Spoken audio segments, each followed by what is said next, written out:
Мына ушундай кадырман теле көрүүчү, бизде болсо жарнамалык тыныгуу, биз болсо көрсөтүүбүздү андан ары карай улантабыз. Бүгүн биз кесиптешим экөөбүз атайын тиш оорулары туурасында сүйлөшөлү деп конок чакырдык. Анткени теле көрүүчүлөр дагы көп суранды, бизден тиш оору боюнча дагы адис чакырасыңарбы деп. Анан бүгүн атайын тиш оорулары боюнча суроолоруңуздарга жооп алып берүүгө аракет жасайбыз. Конокту дагы бир жолу кесиптешимиздерге тааныштырып өтсүн. Бүгүнкү биздин коногубуз өз ишинен дасыккан адиси, врач, стоматолог Айырчы Конокбаев болмокчу. Кош келиптирсиз дегенде эле. Эми эң алгачкы эле сурообуз кайра берейин сизге. Канча жылдан бери стоматолог болуп иштеп келе жатасыз? Кантип келип калдыңыз? Бул кесипти тандоо өзүм бала кезден бери кыялданчумун. Өзүм бала кезде ошо апам стоматолог алып барып, ошондон анан өзүмө ошону тандап алгам. Ошо менен бала кезден бери балалык кыялыңыз экен. Кыялым орундалып, эми ошо 2010-жылга чейин окудук. 2010-жылы бүтүп, ошондон ары анан кесиптин ээси болуп, ошого чейин иштеп келдим. 15 жылдан бери тиш доктуру болуп иштеп келе жатасыз.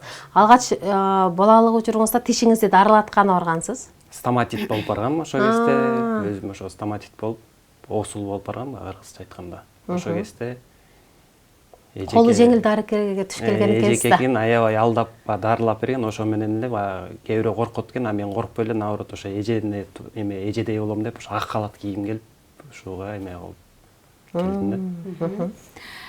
Иштөө процессиңиз кандай башталат? Мисалы, кээ бирлериники ар кандай келип эле өзүнүн баягы көйгөйүн айтат барган кардар. Кээ бирлериники баягы өзүнүн методу менен баштайт да. Сиздин кандай башталат? Эми бизге келгенде, кайрылып келгенден биринчи ошо келген кишинин баягы эмесин угабыз, эмнеге ооруп атканын, кандай кылып ооруп атканын сурап өзү айтып берет. Андан кийин анан баягы кесиптик эме менен диагноз койгонго аракет кылабыз, көрөбүз, осмотр кылабыз.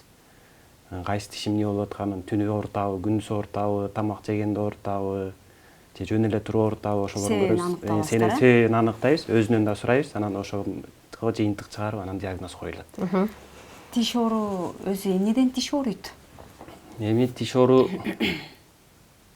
кандай десек, мен биздики көбү баягы кичине зырылдап ооруп жүрсө эле, баягы зырылдап деп жүрө беребиз. Негизи кичине эле эмеде так деп коет, баягы так түшкөндө эле уже каратып алдын алганга жакшы да. Ошо так менен жүрө берип, ошо так, мисалы, кариес деп коебуз. Эмени пятна деп коебуз. Эми ошо пятнадан башталат да, точкадан башталат. Ошодон баштап чуңкурлап түрлөрү менен бөлүнөт. Средний кариес, глубокий кариес болуп. Ошол себептен средний кариес кезинде тазалап салсак, көп нервине жетпейт. Анда уже тиштин нерви менен сактаганга аракет кылабыз. Уже андан өтүшүп кетсе, анда уже жанагындай пульпитный деп коет. Нервге тийип, уже түнү менен тамак жесе дагы, болгон жеген тамак аштын эмесине реакция берип, уже аябай ысык муздакка реакция берип, адамды кыжалаткыла баштайт да. Тиш ачылып калгандан кийин ириңдеп кетет көпчүлүк тиштерчи, анан кээде эч кандай бүтүн болуп туруп эле түбүнөн ириңдеп кеткен учурлар болот да. Эмне себептен ириңдейт? Эми ал мисалы кээ бирде жанагындай тишке катуу нерсе салып, жанагындай жаңгак чагып, эми илгеркиде бөтөлкөнүн, лимонаддын бөтөлкөсүн ачкандай кылып катуу нерсени тиштеп, тишке көбүрөөк залакасын тийгизсе, микротрещина деп коет. Ошол себептен микротрещина кеткенден баштап уже сөөгүк өзүнүн күчүн жоготкон себептен тиштин ичине залакасы тийген үчүн удардын эмеден пайда болот да. Основной жөн эле бүтүн турган тиш түйү ириңдеп кеткен, ошол себептен да. Катуу тийгенден да болуп турбайбы? Бир жыл мурда мен балам эртең менен туруп эле мындай бир жагы шишип кетти да. Анан эмне болду десем, монтип чуркап келип дуалды сүзүп алдым эле дейт. Анан бирок тишим ооруп атат деп дагы ыйлабайт. Анан кечке күттүк, кечинде уже баягы чоң болуп кетти, бирок эч такыр ыйлабайт да. Тишиң ооруп атабы? Жок апа, жакшынакай эле. Анан эмне болду? Дуалды сүзүп алдым эле дейт. Анан чыдабай кетип, стоматолог алып барып көрөлүчү деп кечинде түнкү саат 12-де алып бардык. Мен өзүм коркуп баштадым түн мененчи. Анан ириңдеп кеткен, тиши шишип кеткен дейт. Балам болсо тишим ооруган жок дейт да. Демек, чындап эле бир жерди катуу сүзүп алып же катуу тийгенде ириңдеп кетет турбайбы? Бизде тиште өзүндө микроамортизация деп коет, бизге билинбейт. Биз чайнаганда тиш бизге билинбеген микроамортизация деп коет, мынтип кыймылдап турат тиштин өзүнүн эмесин негизичи. Ошол себептен ал ошол микроамортизациядан өзүнүн эмесинен көбүрөөк өтүп кетип баягы давка болгон кезде ошол кезде баягы нервный пучок окончаниялар нервге эметилип калат. Ошол себептен жаа хирургтар баланын тишин алып салганда, анткени муну албаса эме ириң денесине тарап кетет. Жаак сөөктү ошо ириңдетип өтөт да. Жакшы экен. Анан эми менде мына ушул суроо түшүп атат да, көпчүлүк учурда биз баягы жарандар, бейтаптар нервин алды, нервин албады деп эле сүйлөйбүз. Анан тиштин нерви деген өзү эмне экенин билбейбиз да. Тиштин нерви баягы мындайча айтканда бактын тамыры деле барбы? Тиштин тамыры да эми ал. Ошо менен баягы нервный окончания менен тиш круг кровообращения деп коет, кан айлануу система ошо тиш аркылуу өтүп турат. Ошо тиш аркылуу өтүп аткан нервден баягы тиш нымдуулугу болуп турат, баягы кан айлануу система болуп турган үчүн ошон үчүн баягы тиш көбүрөөк жүрөт, тирүү болсо, баягы нерв тирүү болсо.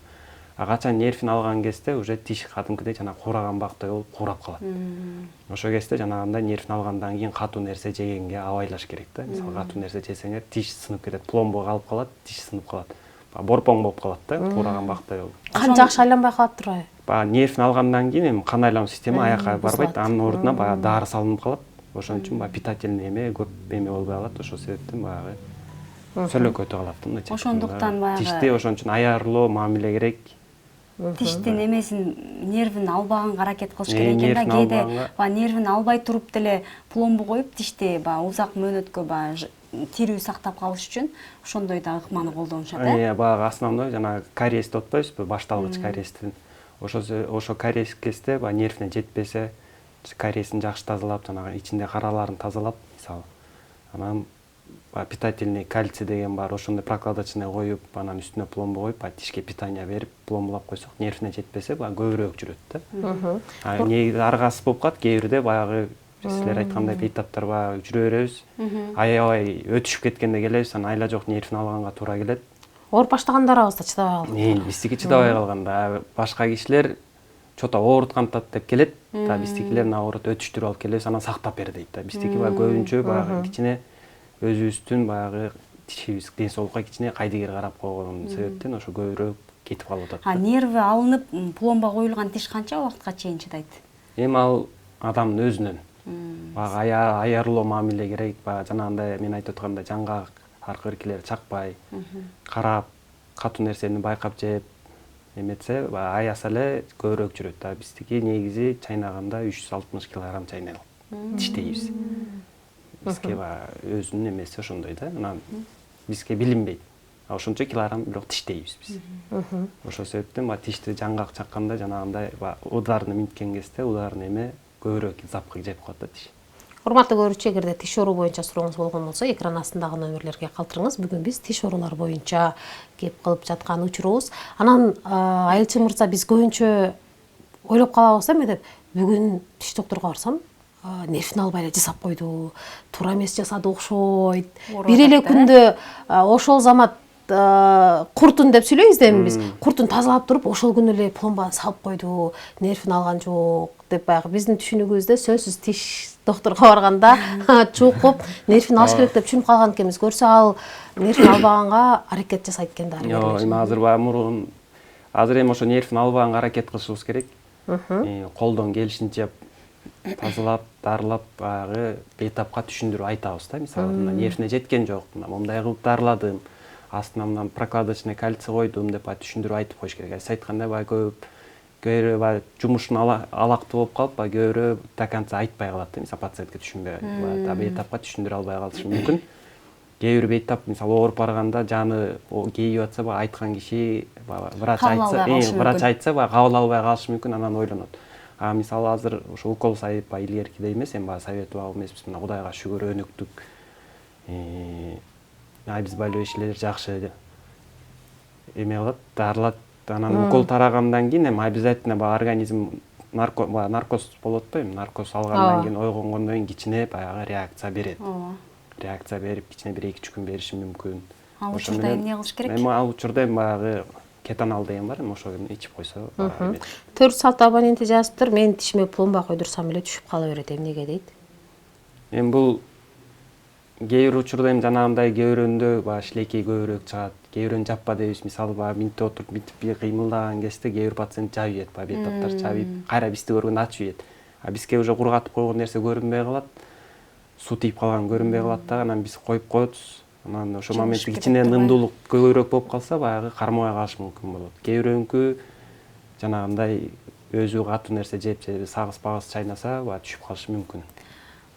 Кандай учурда эле таптакыр тишти алып салууга туура келет? Эми сактап калганга аракет кыласыздар, бирок кандай учурда? Эми аябай өтүшүп кетип, ириңдеп кетип, шишип кетип, кистадып коет, тиш тамырдын башына киста эт байлап кетет мисалы.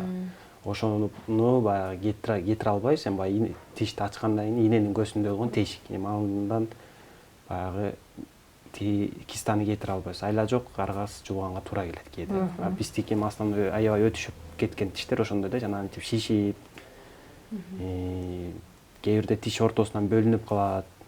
Ошол кезде баягы жууганга туура келет. Кээ бирөө болсо жанагындай баягы ар кайсы эмен даарыны тыккылайт, мисалы тиш тешилип калса, тиштин ошо тешикке баягы жалпак тил менен айталы, тиштин тешигине дары салып, жанагындай кетанал, аналогин салып болуп атышпайбы? Андай болбойт. Ошолор сразу баягы ириңдетип. Суроо бар экен, саламатсыздарбы? Менин кызымдын үстүңкү сүт тиши чирип, түшпөй жатат. Анан жаңы тиши таңдайынан чыга баштады. Жашы 7де эмне кылса болот деп 005 абоненти жазыптыр. 7 жашта болсо, эми аны панорамный рентгенге тартыш керек. Анан ортодонтко алып барыш керек. Жаак сөөгүн себебин аныкташ керек. Жаак сөөгүн үстүндөгү мал эми постоянный тиштери кандай кайсыриятта турганын көрүш керек.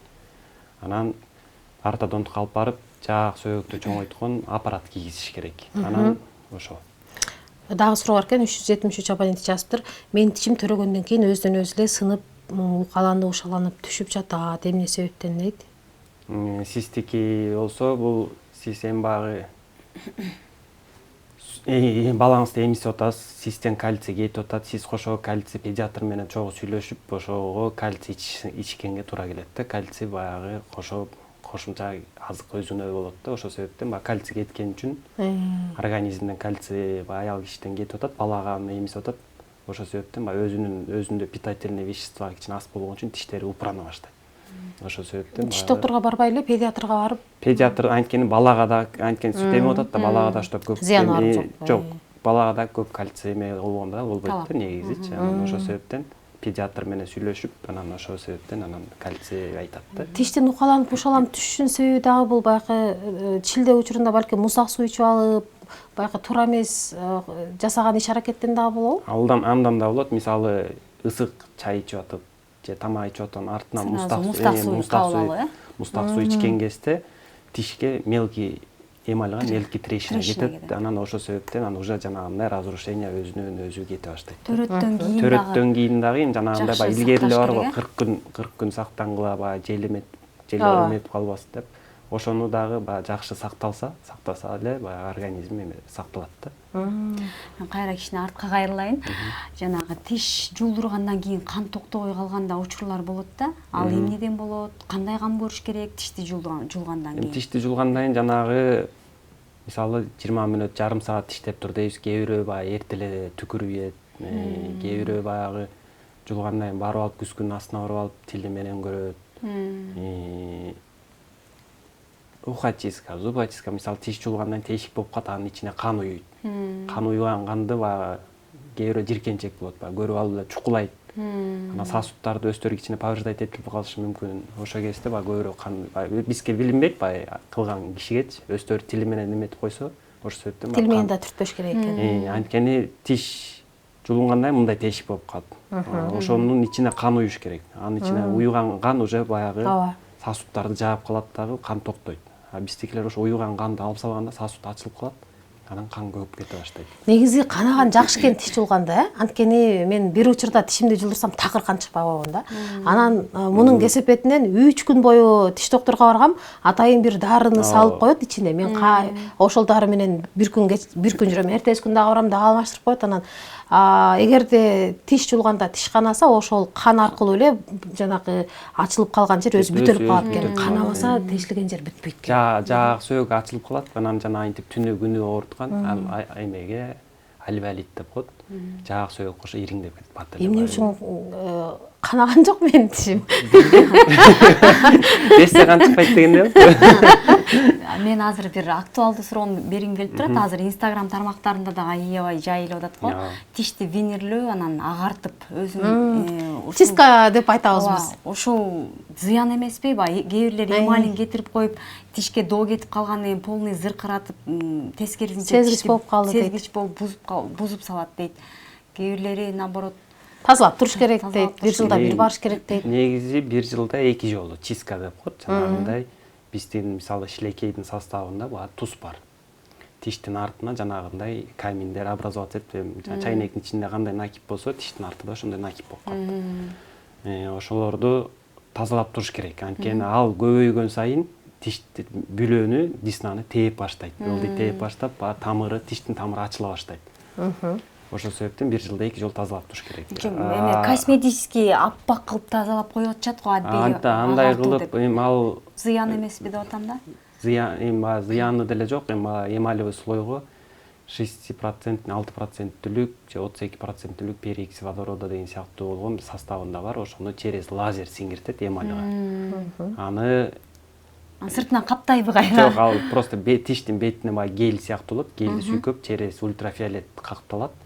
Ал ошо эмальга баягы мелкий эмелерге сиңиртип ошону агартат да. Зыяны деле көп зыяны жок негизи. Винирлөө деген эмне? Тишти винирлөө бул эми тиш салуу дейм, тиштин бети, мисалы разрушение аябай жок болсо, баягы тиштин бетин эле каптап эле коебуз. Көп разрушение болбойт. 509 абоненти суроо калтырыптыр. Саламатсызбы? 14 жаштагы баланын курт тиштерин жулдурса кайра чыгабы дейт. 14 жаштагы жок, уже чыкпайт. Анткени анда рентгенден көрүш керекпиз. Кээ бирөөнүн 14, 15, 16га чейин барып калышы мүмкүн. Ар кимдин организми ар кандай. Основной бирок уже постоянный тиш. Уже 14 жашка чейинки тиштер уже 14 жаштан кийин жулдурбаганга аракет кылгыла, сактагыла. Анткени 14 жаштан уже постоянный тиш негизи гитеп боюнча 14 жашка чейин чыгат. 14 жашта уже постоянный тиштер. 14 жашка чейин молочный тиштер бүткөн болот да. Мен баламдын эки маңдайкы тиши баягы чыкканда эле кыйшык болуп чыкканда астына кирип кетип, жанан дарыгерлерге барганда баягы чоң сөөктө тиштер дагы болот, силердики ошондой экен деп анан эме салдыралы десек, жана тишке салып брекет салдыралы десек, детский брекет салып берген жаш балдарга таңдай менен болот турбайбы? Ал таңдай. Анан аны ал бат эле сынып калат экен, көпкө жүрө албайт экен. Анан кайра барып баягы текшерилсек, эми сиз айткандай рентгенге салып берет экен. Ошондо мен таң калдым. Кайсыл тишиң качан, кайсыл тишиң түшсө, кайсыл жагынан тиш чыгат, кайсыл тишиң сүт тиши, кайсыл тиши сүт тиш эмес, баарын көрсөтүп берет экен рентгенден. Ошол биринчи ошон үчүн рентген керек. Анткени ошо баягы мындай караган менен рентгендин экөөнүн эки түрү болот. Аябай таң калдым да. Тиш ошо постоянный тиши кандай келатканын көрүш керек. Кандай өнүккөнбүз деп. Ооба, бул тишиң түшсө, чыга турган тиш бул жерден чыгат же, бул жерден чыгат же, ошол орундан чыгат деп баарын сүрөт менен көрсөтүп коет экен. Аябай таң калып, ошондо баягы медицинанын өнүккөнүнө кубанып чыйынып келгем. Анан кайсыл учурда баягы тиштерге кара налет түшөт, капкара болуп, анан аны кантип тазалаш керек? Бул дагы көйгөй да. Эми бул биздин балдарга мисалы тиш жуу ыкмасын 2 жашынан баштап үйрөтүш керекпиз. 2 жашынан баштап үйрөтүп, ошондон баштап ухотту жакшы кылса эле налет болот. Налет основной тишти жакшы жуубагандан болот. Мисалы катуураак нерсе көбүрөөк жеш керекпиз. Мисалы алма, сабиз дегендерди. Баягы мышцаларды дагы жакшы. Кээде пайдасын берет экен да катуу нерсе дагы. Алма, мисалы сабиз, капуста, ошолорду сырой жедирип балдарды жаш кезинде эме кылса, жаак сөөктүн булчундары да жакшы иштейт, тиштер дагы баягы катуураак болуп, эмали көбүрөшөт. Лимон, мисалы чеснок дегендерди көбүрөөк жегенге аракет кылдырыш керек. Анткени тиштери бекемдеп болот экен да. Тиштин эмалин баягы бекемдейт да. Болгон эле жаңгак сыяктуу баягы катуу нерселерден этият кылыш керек экен. Так, мындай алма көбүнчө ошо чийки жегенге аракет кылыш керек. Сабиздерди мисалы мен тишиме кара түшүп кеткен да. Тишимди күн сайын эрте менен кечинде жууп атсам дагы бирок төрөттөн кийин ушул нерсе болду да. Кээ бир мен сыяктуу айымдарда дагы ушундай болуп болуш керек. Төрөттөн кийин баягы организм бузулабы билбейм. Мен сыяктуу болуп баргандар бар болуш керек. Бар, мисалы кээ бирөө баягы аябай кофени ичкенди жакшы көрүшөт. Мисалы крепкий кофени көбүрөөк ичет. Мисалы кызыл чай. Ошондойлордон аны тазалап койгон болобу? Болот. Жакшы экен. Тиш жуучу каражаттарды тандоодо эмнеге көңүл бурушубуз керек? Азыр башыбыз айланып калды го, түрү чыгып калды. Пастадан эми баягы содержаниясын көбүрөөк окуш керекпиз. Мисалы, бул эмеде алып аткан пастаңардын содержаниясын окуш керек. Мисалы, фтор содержащий же кальций содержащий деген бар. Экөө бир болсо, ошол зубный паста түгөнгүчө ошо менен жуйсуңар мисалы. Ал зубный паста түгөнгөндөн кийин экинчисинде только кальций содержащий эле. Ал түгөнгөндөн кийин только фтор содержащий, андан кийин ал түгөнгөндөн кийин только для профилактики деген бар. Эчтеке составы жок, жөн эле тишти эме отделёйт деп. Ошон үчүн биз баягы окубайбыз. Мисалы, бүгүн пародонтак салсак, эртең колгейт алдым дегендей болуп, андай болбойт да. Эмесин баягы окуп көрүп алыш керек турбайбы? Биз анысын карабай алабыз. Отбеливающий дегенге көбүрөөк тазалайт келеби. Мисалы, тиште фтор көп болуп калса, мисалы, терс таасирин тийгизет экен да. Фтор көбүрөөк болуп калса, баягы жанагындай сарала, пятналар пайда болуп калышы мүмкүн. Же болбосо агала. Кальций көп болуп кетсе дагы, баягы ошо агалалар же эмелер, пятналар көбөйүп баштайт. Теңдеп туруш керек экен да. Керек болсо тиш пастасын туура эмес колдонгондо дагы мынакей көйгөйлөр келип чыгат экен. Тишибизге сары түшүп же кара тактар түшүп.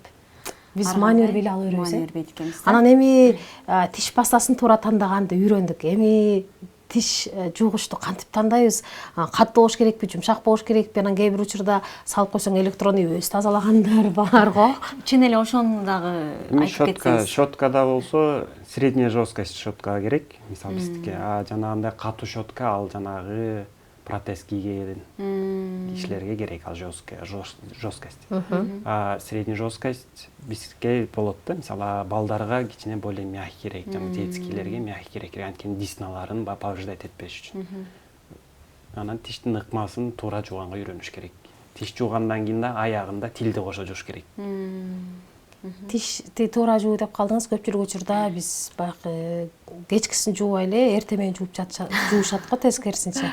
Эме да, баягы тиш жууну 2 маал эртең менен жатаарда.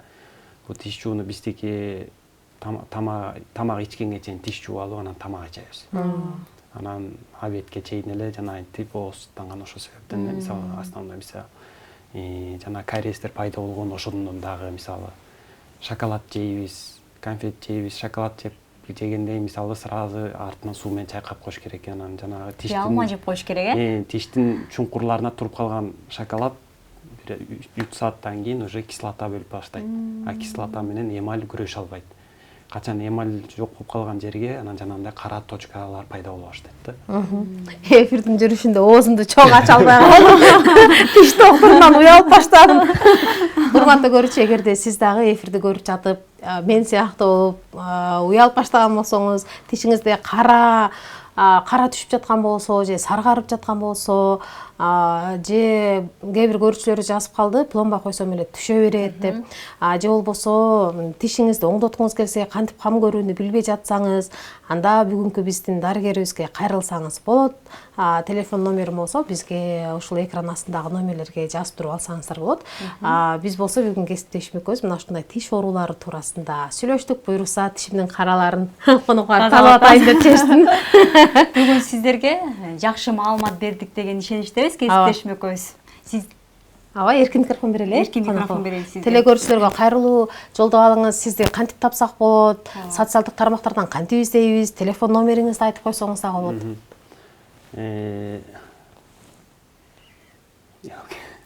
Кимде издейбиз? Инстаграмда барсызбы же жоксузбу? Инстаграмда бармын, бирок Инстаграмды баягы көп эме кылбайм. Колдонбойсуз. Колдонбойм.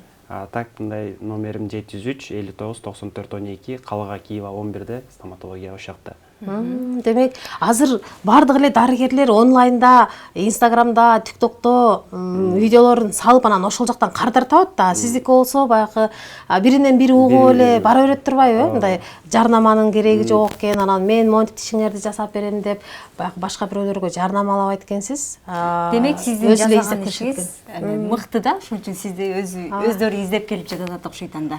Биз тиш докторду издегенде кесиптешим өзү тааныштардан издейбиз го, жакын жакшы тиш доктур керек депчи. Демек сизди дагы ошентип эле өздөрү бейтаптар тиш ооргандар таап алат экен. Урматтуу телекөрүүчү, мына ушундай биз болсо бүгүн атайын тиш оорулары боюнча сүйлөштүк. Бүгүн бизде конокто тиш дарыгери болду. Биз болсо көрсөтүүбүздү андан ары карай улантабыз, кесиптешим. Азыр болсо жарнамалык тыныгуу берели дагы. Кайра кийинки коногубуз менен баарлашабыз. Экрандан алыстабай туруңуздар.